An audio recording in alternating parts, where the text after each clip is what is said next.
Zapravka yani.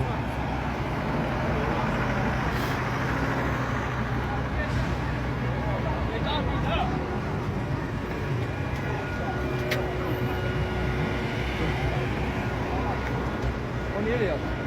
Adam yoktu ki içinde. Arkada Karola diye sen kimin maşınıdır bu? Koy buraya. Zapravka partlayacak. Hep sen kimin maşınıdır? Gidemedi de peyzinde şey tutardı Karola. 10 maşındır. Koy onu. Ne? Şeyler yok olsun. Sındadan başka adam var. He, yok orada adam kalamıyor. Zümrüt de. Ha, koy bak.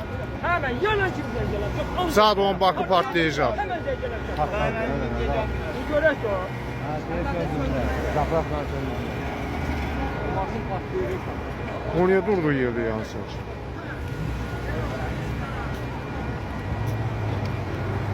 Yandana yok. Var mı?